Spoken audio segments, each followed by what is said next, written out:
everyone, and welcome to this very special episode of the Lillian Link podcast. Today is going to be a little bit different than what we usually do. So normally we're talking about LinkedIn and the different ways that we can make it work for you.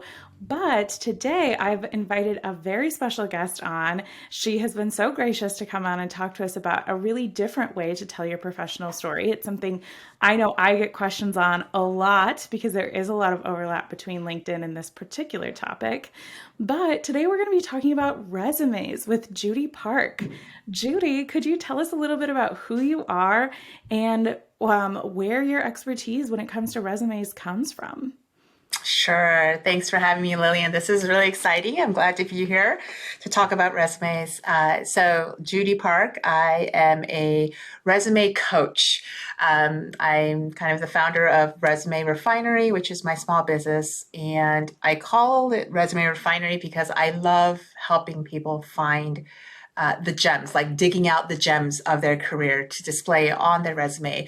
It's a refining process. You bring it back and you chisel it again. You chisel here and there. And so that's kind of what I really love doing. And I love it when the light bulb goes off on a client and they're like, oh, I got it. I'm like, great, run with it. Go do great things with your resume. Some of the areas that I really focus on, and I find it as a sweet spot, is with early career. Honestly, I would love to be able to do this more with high school students, but college students is really a great spot that I love meeting with and helping. And then another section is the military, transitioning military, or just military community overall, military spouses. I think there's a lot of opportunity and growth in those two compartments, especially when you've lived a certain life in the military. You come out into the civilian world, you're like, wow, what is this? There's so much to take in. And then even from college, you're used to doing life a certain way. And then you come out and you're like, oh, this is the real world. So some of those major transitions is where I love to, speak into their lives and help them find the real gems. Yeah, I think that's so interesting because there are so many through lines between how I would tell a story versus somebody who's maybe much further along in their career would tell a story versus how somebody kind of at that very beginning stage or in one of those big transitions you referenced would tell a story. There's obviously those through lines, and then there's also sort of unique challenges with each of those phases as well. But because we're talking about resumes today, something that we talked about before getting on this call that hadn't occurred to me to even think about, but I do not have a great answer for this. What is a resume? Like, if you were going to explain it to somebody who had never heard of a resume before, what does it do? What is it? There's those moments where you get a question, you're like, I wonder what the younger version of myself would say. This is one of them. I want to put it down because, I think, Lillian, no one really told me what a resume was other than it's a slip of paper that you submit when you are applying for a job, and it's supposed to display your work, your experience, and what you're looking for. And so the younger version of me would have been like, yeah, that's what it is. Here's what I think is a resume. It is a document, right? It's a one-sided document, but it's multifaceted to tell your career experience, not only your experience, but your skills. And here's what I think a lot of people miss. It's you being able to tell the story of why you are probably the best candidate for the position you're applying for. Most people don't get that. And I keep telling you, this is a great opportunity. A first impression you put in front of a recruiter or in front of a hiring manager, tell the best story. Don't wait until you get to an interview, if you get to an interview. But that is what I really believe a resume is. It's a full package, but it's also future speaking to that future role you want to have. Yeah. And I think that's so interesting because you and I, when we first started connecting and chatting about sort of this stuff, that's one of the things that I found was really similar in our approaches, where we're both really into what's that story that you're telling? What's the takeaway you want to have? And it's so interesting to think about how people often will think of like your LinkedIn and your resume as essentially the same thing. Like you're telling your professional story, you're doing all of these things.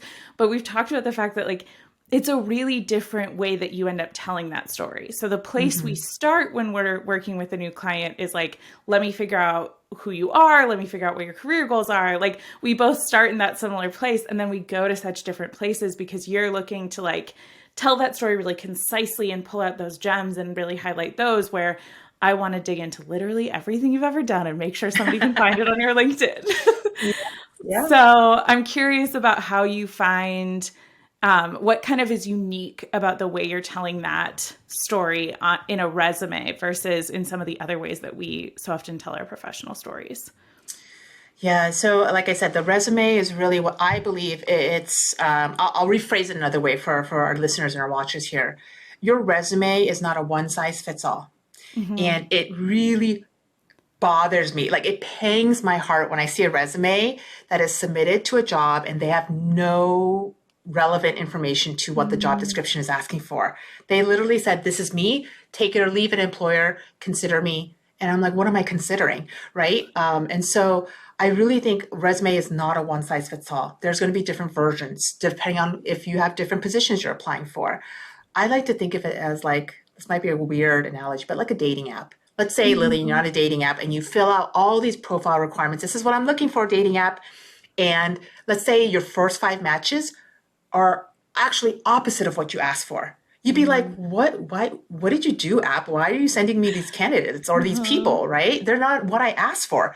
That's exactly what happens in the mind of a recruiter. Because I used to be like in that position where I'd be like, you really don't understand what we're looking for. And you Yeah. just gave me a one size fits all resume. And so it's kind of like you're speaking over each other. So I do think like from a storytelling perspective, you have to present the best, like position yourself as the best candidate and why you are Hmm. competitive against the others 5, 10, 20, 50, 100 people that you're competing against in this position, why you should be selected to move over to the next round. I think that's key. That's really, really key. And Hmm. that kind of ties into tailoring, making sure you're using the similar phrases and you're just answering what the employer is asking for. That is your resume. I'm here to say, I see what you want, employer, on your job description. I answer that with my resume, and you got to Hmm. line that up. And if you don't, you're not telling a good story, and you're speaking over each other basically. Yeah, I think there's a couple of things within that that I find so interesting. First of all, I love your dating app reference. I often talk about LinkedIn when I'm talking about like growing your network and stuff. I'm like, in the least romantic way, it's like flirting. Like you're using the likes and all of these other things to sort like if you come out of nowhere, I find this particularly with salespeople, although I'm sure recruiters get the same thing, where it's like if you send somebody an email just like really aggressively talking about who you are and you have no other connection with that person and you're Yeah. not reference, that's terrifying. But if you do more of like a here's the thing we have in common, let's just like a simple ad or like I like some of the stuff you're sharing, like Hmm. if you think of it in that more, I think it's because it's that delicate social situation. That's what I see as the similar thing where Exactly. you've got to build that relationship. And I think in professional world, it's hard to get your mind there naturally. You have to be really intentional about that. So Absolutely. I found that so funny that we have such similar metaphors for that. Um, but you did also reference in there the some of the different ways that people need to tailor those. And I'm gonna just give an example of something that I do, and I'm curious if you find this works similarly with resumes. So Okay. a lot of times when I have clients who are looking for a particular job, and that's the reason what they're trying to do with their LinkedIn is job search. Those people, I will often say, let's go find 5 examples of your like ideal job descriptions and let's match because unlike with resumes where you can create a bunch of different versions of it, you've only got the one version of LinkedIn. So I'm like, let's tailor your LinkedIn to these 5 ideal job descriptions. I'm curious if, especially in the day and age we're in now, where you got to apply for so many positions because Hmm. there's so many applicants for every job and all that stuff. How much tailoring do people do? Or do you say like make here are the 3 different kinds of jobs you're looking at, create 3 different resumes? Or I'm curious about your experience there. Yeah, that is a really good question. I haven't been asked that, but I was thinking of this is how I'd probably respond to it. In a perfect world where you don't have 50 applications to push Mm-hmm. out, maybe you just really drill down to what you are looking for in your future role. Yes, create a version, a different version for it. Now, if the positions have a similar skill set, they're looking for similar experiences, or I like to use the word competencies, a group of Mm-hmm. skills, or maybe they want certain technical software that you're looking for. If they're somewhat very overlapping in what they have, then maybe you can do just one or two.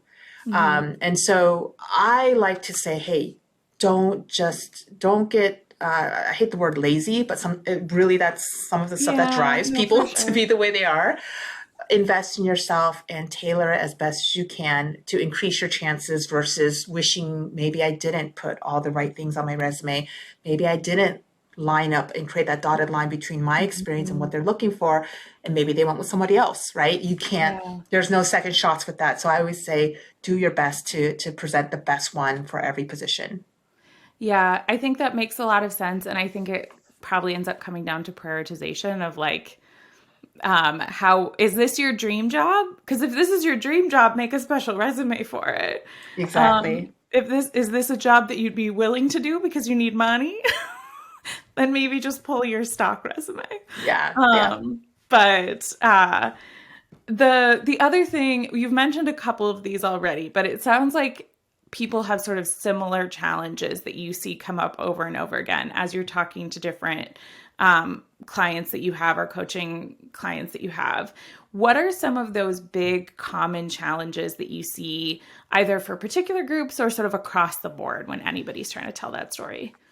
Yeah, I think it wraps it up to they don't know what a resume is. That Hmm. was me back when I was in my 20s. Oh, embarrassing enough. Like no one really showed me Yeah. what and how to update my resume. And so, I still see people who don't really understand what a resume is. They'll still use objective. And I'm like, that's from like 1990s, 80s, when you'd say my objective is to find a position to leverage my skills. And I'm like, you should really get rid of that. That shows me how outdated or how Mm, not up to speed you are with your understanding of what a resume is. Because if you're showing a resume to somebody, it's somewhere down the line, it's going to be I want to work with you, work for you, or I want to network with you. It's not just I'm looking for a job, right? You yeah. don't have to spell it out. So that's pretty much a big challenge is sometimes students don't know how to utilize a resume. They're told different information. There's so many opinions, so many different opinions and thoughts on how to lay it out. And I think that can be very confusing. And that's why there needs to be someone who understands both the talent acquisition recruiter side of it, but Mhm. also understand here's what the world is telling you and balance it out, figure it out. So you mentioned specifically the idea of like an objective at the top of a resume being sort of outdated. I'm curious. I know there's been a lot of changes in the way that people create resumes. I'm curious as to what you've seen that you now would consider outdated that maybe used to be a best practice or used to be advice that people got or give. Yeah, so objective is definitely one of them. If I see someone's full address, or maybe too much information, right? Mm, We live in a very digital world. And so for me, I'm like, there's never going to be a chance that I need to snail mail you at any point. I'm very paper frugal. Let me just say that. Let's start off with I'm super frugal with my paper space. And I tell people, don't waste your space telling me in font 25 that your name is Judy Park when you could use about three, four of those lines to tell me why else you'd be a great fit for this position. mhm, So I usually try to encourage people if you know you have to enter it manually onto the application, mhm. try not to take up space, right? Especially your full address. You just need city and state. I feel like that's still an older practice. Um, Objective is another one I listed. And then I think, lately I still see this, and maybe this is just me trying to be forward thinking. I see a lot of students put their education at the very top of the resume. Mm, And I don't know about you or anyone else who's watching or listening, but for me, when I see that, the first thing that screams out to me is, you're a student. You don't have a lot of mhm. experience. Okay. And it creates this bias. And as I go from top to bottom, I'm already kind of like, okay, it's probably worked at a retail or some kind of chain, probably did this, worked at the local businesses or Parks and Rec or something, right? Mhm. And I've been challenging students to say, don't do that. I know your career service center has told you do this. This is the template. I've seen it multiple times. But Yeah. I tell them, you don't need to give that bias or impression as your first impression. Move Mhm. it to the bottom. And they're like, really? I'm like, yeah, you're already going to put it on the application. That shouldn't be the first thing I see. Tell me about you, your skills and your experiences, and be strategic in how you lay this out. It doesn't always have to be the objective or your education on top. You can make it to whatever it is, but at least I usually say start off with a profile summary of who Yeah. you are. And if you don't have a lot of experience to do a profile summary, then talk about some of the skills that you're bringing to the table, like a summary, Mhm. qualification, right? Summary of qualifications, and then go into your work experience, and then tell me about your education, especially if you're new to the market, to the field. So those are some of the things I feel like are kind of outdated and should be Yeah. challenged. And I'm curious to see how that goes for, do they get a call back from the recruiter or not? And so that's kind of what I've been telling people lately. Yeah. And then kind of on the other end of that spectrum, obviously I work in marketing. So marketing resumes are often pretty heavily designed nowadays. People are using Canva templates. They're adding some of those things in. Oftentimes those same Canva templates that I mentioned, which if you've never looked at a Canva template, I'm a big fan. But I also know they can get really complex.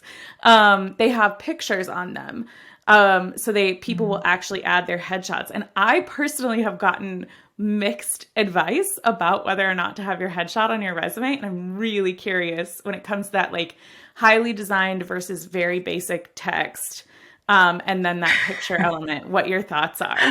Yeah, I know. I got to be mindful. I'm talking to a marketing specialist here, like, because I think we're on two separate teams here. Hmm. I will confess, there was in my early start of the business, I used to say, hey, go buy this. This looks really nice. Aesthetically, it looked great. But then I realized it's not good use of the space. And I'm super frugal with my paper space. You get one shot, maybe 10 seconds with the recruiter to make a lasting impression. And some of those layouts are locked in. You can't really do much. You can Yeah. only fill into what you have. And so, I'll say I'm team ugly resume template. I use like, what is it? Times New Roman. Is that what they call it, the font? The classic. Yeah, the super classic. I make it look like one of the original resumes that was ever birthed out of the room, and I'm just like, this is what it is. I just want to get straight to the point. Use bullet points to help guide the eyes. Hmm. Um, so yeah, I actually don't go for that unless maybe in your specific field that you need to be. Hmm. I'm actually not Team Canva. And I moved away from it. Now you talk about the headshot. Oh my gosh, I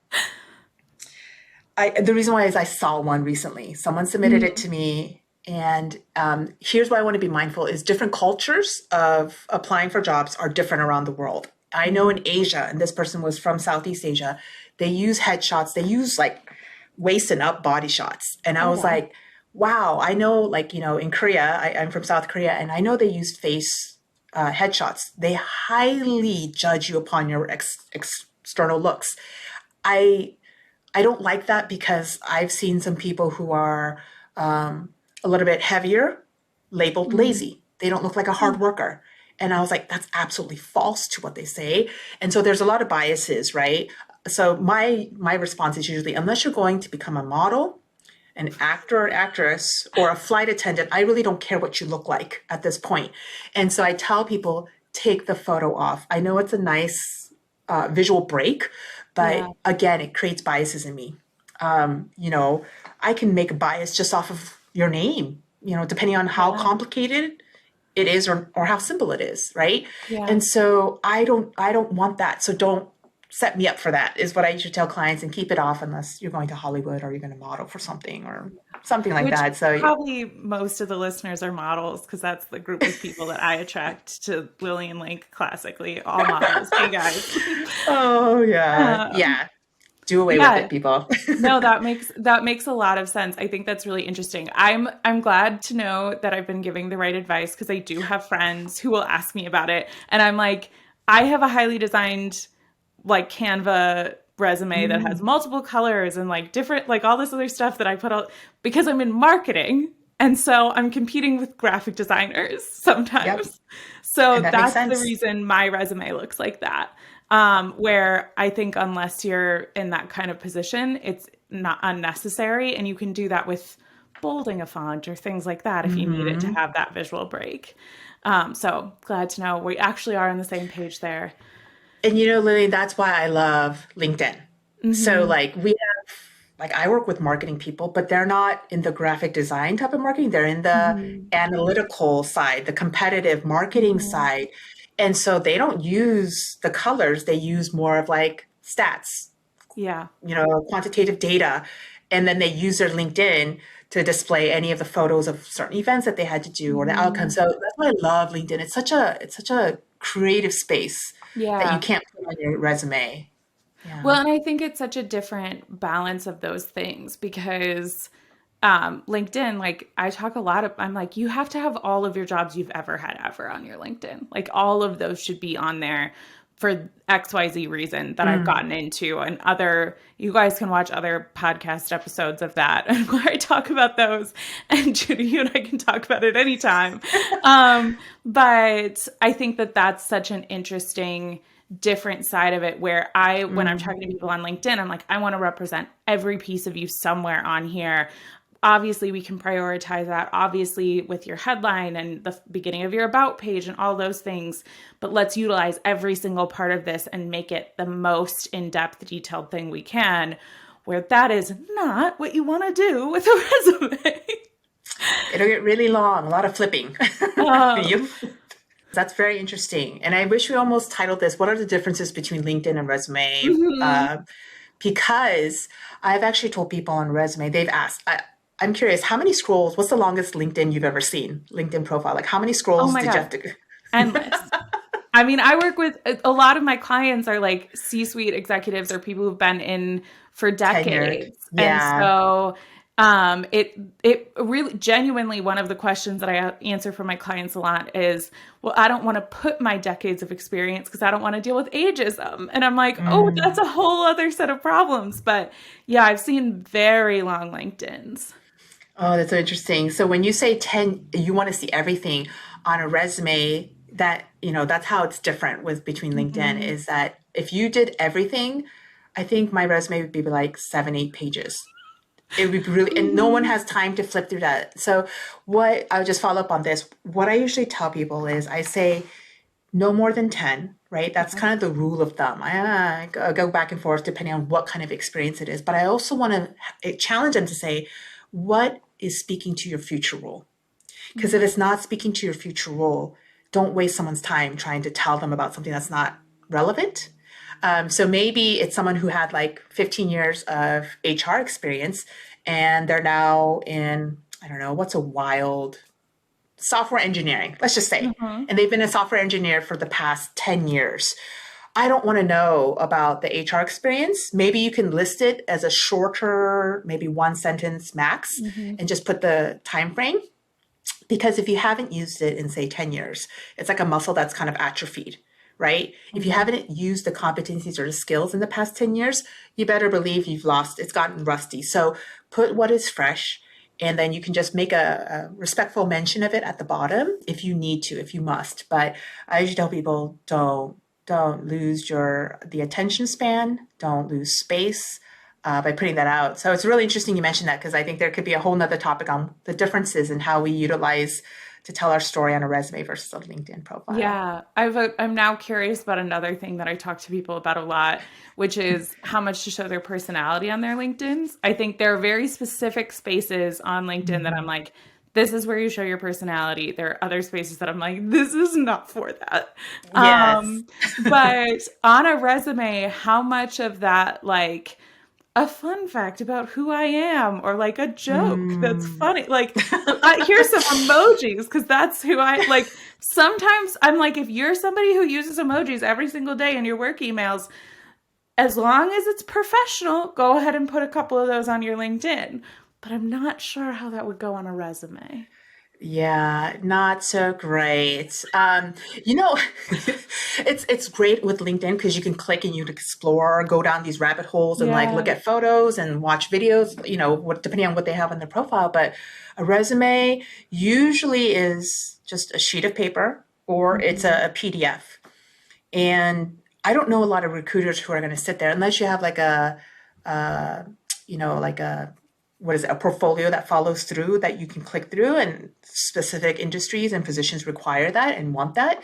But a general resume is probably just going to be words on a sheet of paper. And so the emojis are probably not going to be necessary.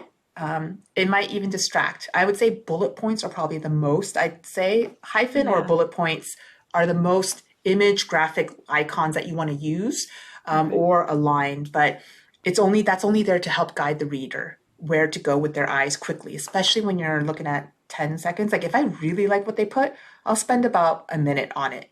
And that's because I like it Wow. and I want to hold on to it. Other than that, I can skim through and be like, are there keywords? Are the numbers that I like? What does this person have? And what kind of titles and positions? You can usually move on to the next candidate by then. So it's not going to entertain me at all. It'll probably distract me, if anything. That's so interesting. That 10-second, is that about how long you think people are spending on a resume? Once it gets in front of, because nowadays we're also getting through computers, right? So once it gets in front Hmm. of a person or recruiter, is that about how long on average you'd look at a resume? Yeah, I think every reader is going to be different. Yeah. But I've used about 10 seconds and I can just pick it up. So I'm talking about like an early career, Yeah. like boom, 10 seconds. No, I'm not, I have nothing to vouch for this person to move forward to the hiring Mm, manager versus, yeah, there's something here. And I will spend about maybe a minute trying to figure out what it is that I'm going to say. This is why I think this is a good fit to the hiring manager, move them forward. So interesting. it really depends on how complex the resume is, but I would say at the very bare minimum, 10 seconds, sometimes you can get by. Wow. That's so interesting. Is it crazy? Yeah. No, it's yeah, it's absolutely crazy, especially since like I don't know. Because I do a lot of email marketing and you've got 8 seconds on an email. So the idea that it's that same thing, Hmm. and just reminding yourself of that, because I think when it comes to such a, like, our career stories are so personal to us. And like your resume is trying to represent all of these things and all the reasons you're right for this job. And it can feel like you're killing your darlings, right? Like you're getting rid of the thing that you think makes you special when the reality is you're bringing to light the things that are going to get you to that next round. Absolutely. Absolutely. Yeah, that's so true. Any other challenges, again, before I forget, that you see people dealing with a lot? For your listeners and audience just watching, I would just want to say the laziness challenge is Mm, huge. Like either people, when I tell them that to tailor your resume, they either scoff and they kind of look at me like I just wasted my time. I didn't, this is not what I wanted you to mm, tell me. Or they're like, okay, I really want to believe that this is going to be beneficial for me and worth my time. And I really think people have a hard time understanding the value of tailoring your resume to a job description.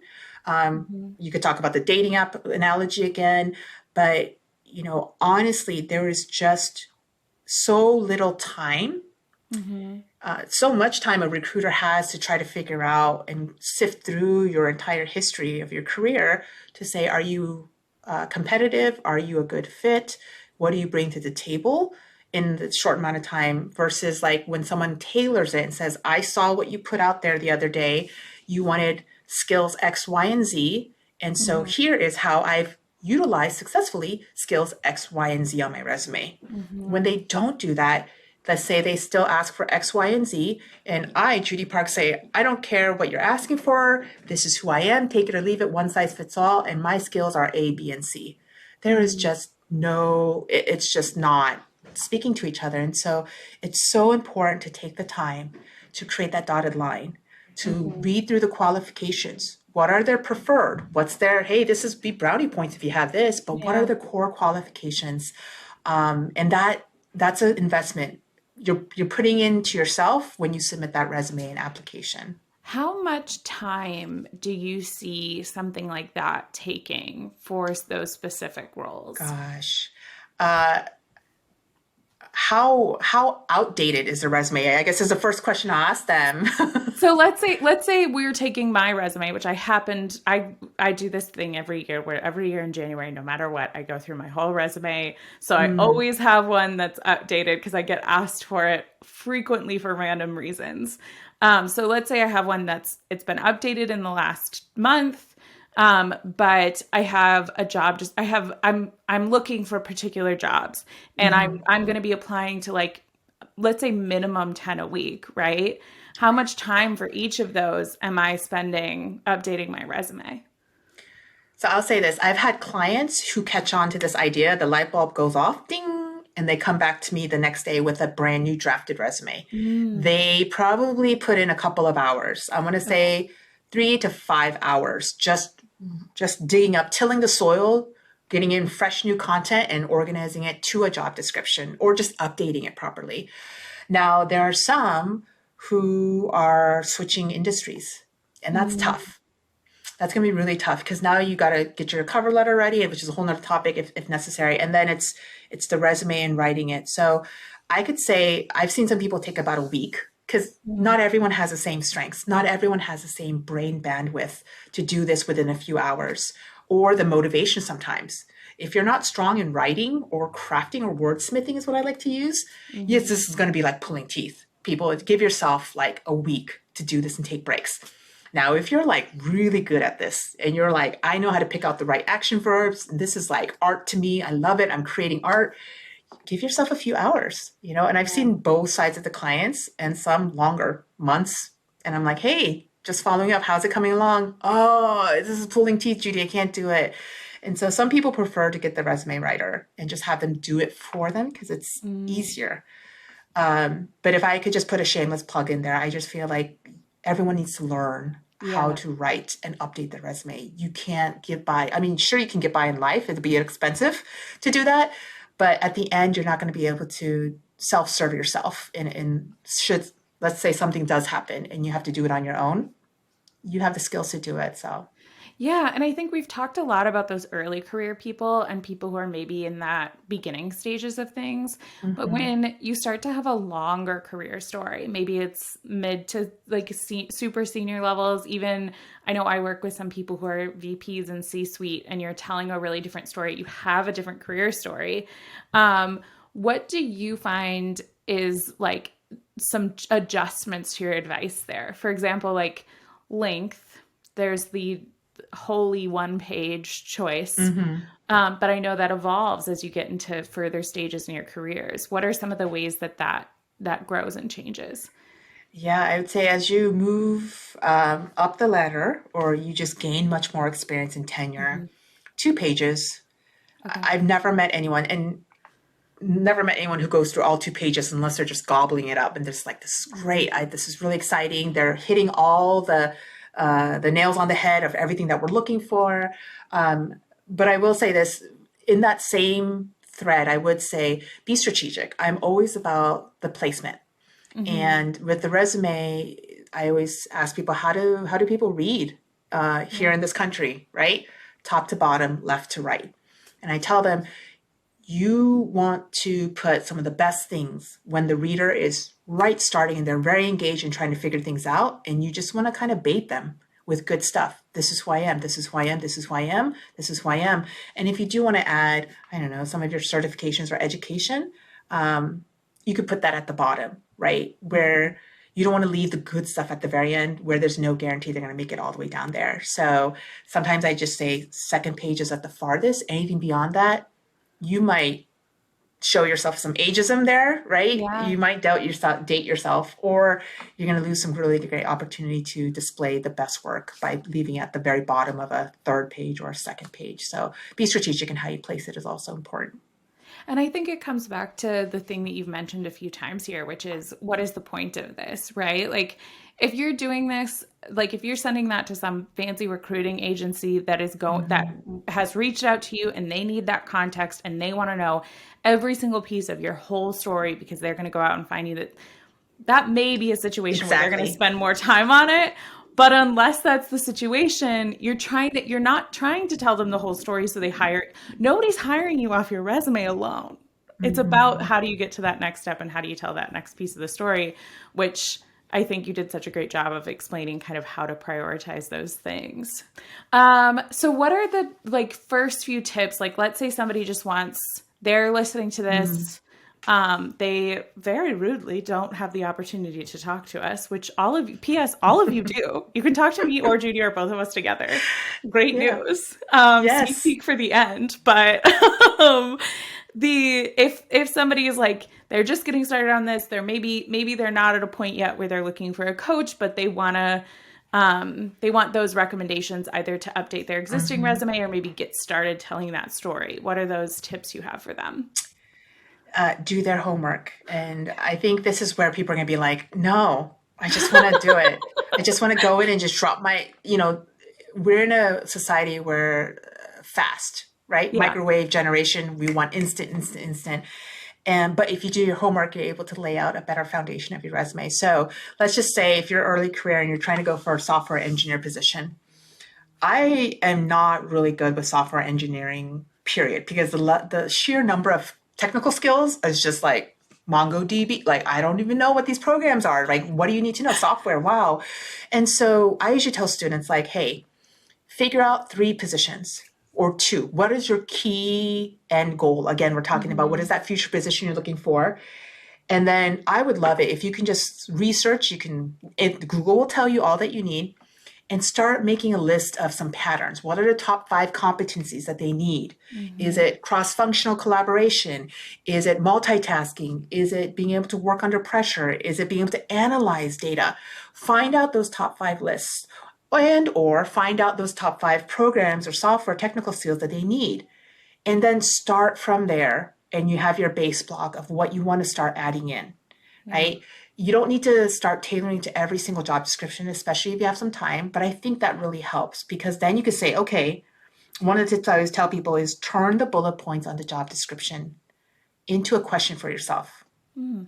So this might be hard, but let's just say the job description says, must have had 5+ years of experience in X, Y, and Z. And then I would say, okay, Judy, do you have 5+ years of experience doing X, Y, and Z? If the answer is yes, I need to display that on my resume somewhere under the appropriate Hmm. experience. That's how I'm creating that dotted line. It is, it's like matching. It's like playing a puzzle piece of just matching the top and the bottom. That's all you need to do. And some people just don't realize how easy it is.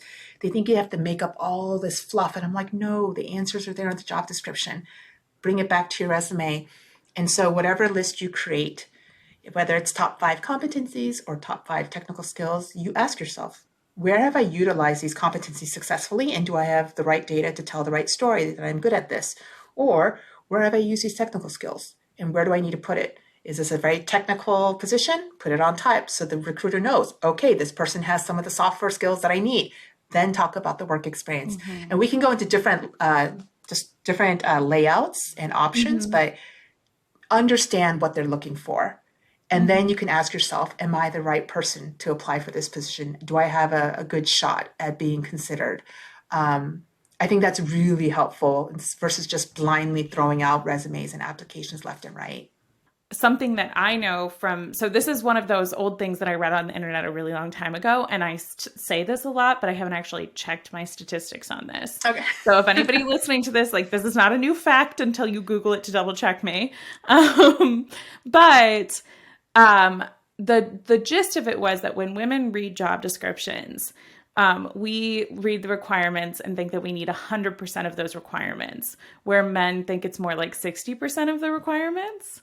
And I'm Mm. curious if you have come across that and have any tips on people when reading those job descriptions, when putting together their resume, how to balance that. You want to obviously be qualified for a position, but is there ways to tell a story where you maybe don't have the official requirements, but you can do the job?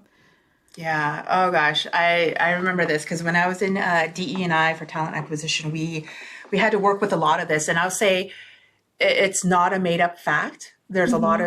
of women clients, female clients that I've worked with that are absolutely not willing to put their name out there, put their name in the hat because they don't meet the requirements. And I'm like, you have wonderful work experience. Why not? Why would you Hmm. not? And it's because of that mindset. And so, I think there is an opportunity for us to, one, make sure we read the job description because I appreciate it when I go out there and just look how people are posting and they put this nice paragraph. Hey, even if you don't feel like you're 100% qualified, still drop your name in the hat. I'm like, yes, that's a message everybody needs to hear every single day who's out in the market looking for jobs to apply Hmm. for. And I appreciate that. Or they have a talent community where it's like, learn more, join our talent community online, and we'll send out updates for positions and you'll be the first to know. That's another way to stay in the loop if you don't have time to check every single career website out there. But I would say, normally I tell people if you don't have, let's say there's 10 qualifications that are required. If they don't hit five, Mm-hmm. but they still feel like they can do the role, right? And this Yeah. is case by case, right? If they still feel like they can do the role because they can learn the skills, then I Mm-hmm. would say your opportunity is to then figure out how can you help the reader understand that you are a fast learner, self-starter, you're willing to learn, and how can your work experience show up in that way? That you are able to flex, you're resilient, you adapt to change, you thrive in change. Mm-hmm. Maybe those are some skills and competencies that you can list out and even talk about it. Hey, I was able to, stand up an entire organization in 6 months because without having any training whatsoever or learning on the go. Maybe that's Mm-hmm. something that'll help offset that. But usually I tell people if they have like 10 requirements and they only Mm-hmm. meet two, maybe you need to consider because Yeah. there's a reason why there's requirements there. And you'd be surprised. There are some people who ignore that and they just still apply. And those are the ones I'm like, clearly you didn't read the job description. You didn't do the homework. Mm-hmm. And good luck to you. I'm not pushing you on. And so, yeah, I think it's how do you then tell the story? If you're not all 10, what are you going to say on the paper to say, but I can learn. This is a Yeah. skill, right? Yeah, I think that's great. I think that's really fantastic. And I think there's a lot of different ways to think through that as well. Like, for example, I think the the things that you've talked about here, a lot of those people in transitions, maybe they're going from a manager role and they're trying to get director roles or director to VP and all that stuff. Like whether it's beginning of your career and you're trying to demonstrate that you have the skills to be able to do these jobs, but that's I think a good context and a way to approach all of those scenarios where it's like, what's the story you're telling? Why do you think you could be a director even though you've never done that before? Why do you Mm-hmm. think you could manage a team even though you don't have that experience? Why do you think you could do X, Y, and Z thing? And you have an answer for that. Or if you don't, Mm-hmm. then maybe go reconsider. Is there anything else you want to cover before we go into some of the other cool things we have to share with the audience? I would say there's no such thing as a modest resume. That's probably the Hmm, biggest oxymoron that I can think of. I If love you're trying that. to be modest on your resume, you are not you're not suited up to play the game. And Yeah. it sounds pretty cutthroat, but it's so true. You can't. And so the second struggle, I should have probably put this in as one of the challenges, is people don't know how to talk about themselves and they don't feel Yeah. comfortable. And I'm like, sometimes it's not, they're like, it's not part of my character. And I get it, right? Humility is a great virtue to have. But sometimes you have to put this on a piece of paper to get your foot in the door. Sometimes you got Hmm. to do that just to get your foot in. You're not being like, you're not lying. You're not being shady. You're doing it with full integrity, but you're Hmm. aligning yourself to what they're trying to look for. And so, maybe I'll close with this. This is another great analogy. Let's say Lillian, you, me, and Mr. Hodgepodge here is we're three. We've been giving a piece of land. Just Yeah. come along with me here. It's a farmer's I market love story that. here. Right. We each get a plot of land and we're asked to obviously make a harvest, grow certain fruits and vegetables, and then sell it at the farmer's market. Now, us three, we all have stations next to each other. We're all given the same space, the same type of canopy, tables, and everything, baskets. And let's say you worked hard, you picked all your fruit and vegetables, and you're ready to display it onto the table. Curious, Lillian, how would you display that? What would be some of the ways that you display your fruits and vegetables, your earnings of your hard work? I would make sure that they like my best stuff was most visible. And my like maybe my bruised boys were underneath some of the other stuff. Exactly. Um, Yeah. yeah. You would try to do everything it takes to show the best side, whether it's a Hmm. switch, it's the same fruit and vegetable, but like the bruised side, the Hmm. scratch side, turn it around. You would want to display the best looking and keep some of the harder ones back. And it sounds crazy, but that's how like look at work Yeah. experience and presenting on a resume. You get the same opportunity of working hard in your workspace or on a project, and you're not going to put out the bruised stuff and be like, yeah, I did this and I messed up on Hmm. this. I mean, there's a time and place for that, but on a resume, when you got a first shot and you have people, buyers walking past, they're going to look for the best looking. It's just in their Yeah. nature. And so I kind of use that story as put the best story out there. Don't Yeah. waste your space trying to present. something that's less than, but make sure you have the best story to put on your resume. Thanks for Yeah, following that's along. That was your fantastic. like No, I looking at me loved like, it. yeah, we No, didn't I talk was about this totally before with this you. I'm morning. so on board. I love I anybody who knows me in life knows that I love a super complex metaphor. I go so deep into a complicated metaphor. So Oh, that's great. Well, we're going to talk about a pretty exciting thing that we're partnering on, a pretty exciting project that we're partnering on. But before we get into that, if people want to work with you, if they're listening to this and they're like, I'm at a change in my career or I'm considering moving forward in my career and I need some help, I need a coach for my resume. What are some of the ways mhm. that people can work with you and how can they get in touch with you? Yeah. So, wow, I would say LinkedIn. Okay, Shameless plug great. back to LinkedIn. LinkedIn is probably the best way to reach me at. You can search me for Judy Park and you will see my face and my title there. Another way is resume refinery mn from Minnesota, all one word at gmail.com. That's probably the second best way. But yeah, I'd love to just hear stories and just learn what more about you and help people. If you're in the early career space or in the military, transitioning in about a year or so, let me know. Let me know how I can help you and support you in that transition. Yeah, and if you're somebody who's in a space in your career where you're looking to do both LinkedIn and resume stuff, Judy and I are partnering together with some clients with something that we're doing pretty new. So Hmm. reach out to either of us if you are looking to do kind of both of those things and want to be able to tell that story in these two, as we pointed out, pretty different spaces, but still sort of accomplishing that same goal and telling a coherent story across these two really different spaces. You can reach out to either of us. And if you are a college student, we have a very exciting thing that we're partnering on this May. We have 20 spots that we're opening up That's for right. a no cost 1 hour coaching call with both of us. So during that time, we'll obviously go over how to update your LinkedIn and how to tell that story there. And then we'll go over some of the stuff that Judy has on resume and how to do all of that with your professional story. Absolutely. I'm so excited. I am so Yes, excited. It's been a so while, am but I want I. to meet some early career professionals very, very soon.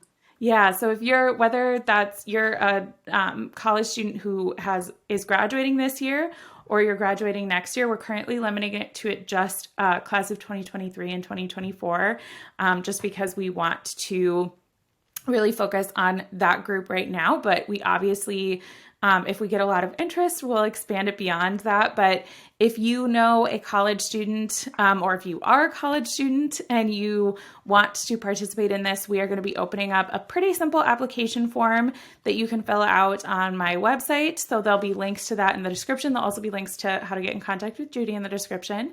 Um, and we're going to be starting that as this episode comes out. Those applications are open, so you can submit those applications. And it sort of depends on how much interest we get and all of those things as to the way that because it would be what a great problem to solve if we ended up with a ton of people. There's a lot of different ways we can go forward with that. But Yeah. I would say sooner rather than later on getting those applications in because we're getting really excited about this and we want to talk to you guys and get that sorted out. And we're mid-April now, so we only got a few weeks before we start doing this. Wow. But with that, thank you so much, Judy, for coming on and sharing your expertise with myself and my guests. I really appreciate you taking the time today. This was fun. It's been a while. I've been on sabbatical for a little bit, but this has been really great. So thanks, Lillian, for having me. And I can't wait to see our Yes. twenty clients show up and that how we can help them. So first come, first serve, I believe. I think that's essentially the goal, but we're going to have those applications open on the website and you can apply to those. If we do end up with some massive flooding of people all at once, I guess pay attention to future communications. Yes, that sounds good. That um, sounds perfect. but again, if you're somebody who's in a position where you are not a college student and you're maybe in a phase in your career where you do want to be doing something more seriously to make LinkedIn work for you, and you also are in a job search space or just in a space where you need a really solid resume that's telling that story, reach out and we can work together and make that a really cohesive, smooth process for you. Yes. But yeah, again, you can find me on LinkedIn. You can subscribe to this podcast on all sorts of different channels. Usually we have episodes every other week that are around less than 10 minutes on different topics.